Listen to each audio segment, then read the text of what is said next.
Okay, continuing on with our gear icon, we're going back to your company, account and settings. And now we want to go to the expenses settings. So now we're talking about your vendors. And this is the information that we want to be capturing or using on the vendor side of it. So here under the bills and expenses section, we need to decide whether we want to show items table on expense and purchase forms. And what this means is that we're going to capture some more detail when we're entering a bill from a vendor, for example. So let's say we bought a whole bunch of electrical bits and bobs from our electrical supply company for our electrician company. Do we want to be able to itemize all of that when we enter the bill? And if we are working with inventory, we're very likely going to want to do that. The next thing is, do we want to show a tags field on expense and purchase forms? And again, the tags part of it, we're going to get into in a lot of detail, but usually you're going to say yes here because that tag piece of it is going to help us to categorize things in a variety of different ways. So it's a really valuable tool that we'll get into how to use that later on. And then do we want to track expenses and items by customer? And this depends on the business. If you are purchasing things that are specifically for a job that you're doing for a customer, let's say you're building a house and you're buying lumber for that house, then yes, you're very likely going to want to track expenses and items by customer. You want to be able to assign that to that particular house that you're building. Do we want to make expenses and items billable? Let's talk about a lawyer. So a lawyer is going to bill for their time, but they're also going to bill for other expenses. So maybe they're going to bill you for mileage, and they're going to bill you for phone charges, and they're going to bill you for travel or any of those other kinds of miscellaneous expenses. So the question here is, do you want to make those billable to your customer?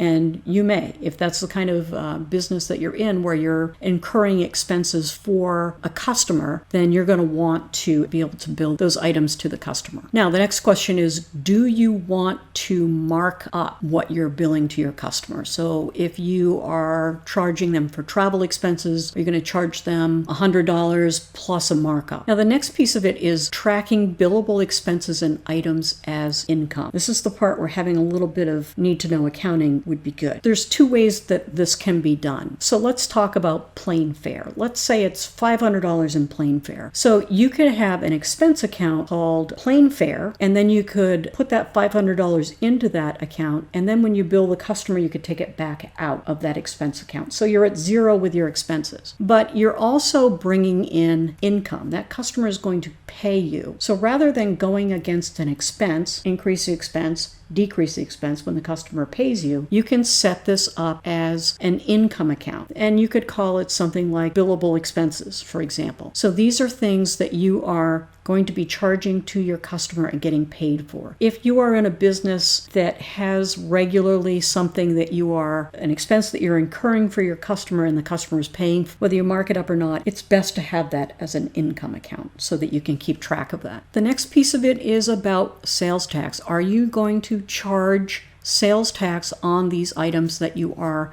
charging to your customer? And then default payment terms is the next piece. If your vendors are generally net 30 accounts, you can set this up so that when you enter a new bill, it automatically assumes that you are going to pay this in 30 days. You can always override this when you're entering a bill. You can change the terms to whatever the vendor is saying their terms are. And then the next piece of it is, are we going to use purchase orders? So are we going to create a purchase order, send that to the vendor is going to enter that into their system and then send us a bill when they ship the product or deliver the service? And this again is a business decision. Are you going to use purchase orders? If you're going to use purchase orders, we're going to turn this on. If not, we can turn it off. And then just like with our sales forms, we can take our purchase orders and we can change the message that's going out to the vendor with the purchase order. So the email subject line, purchase order from Craig's Design, or whatever it is you want it to say.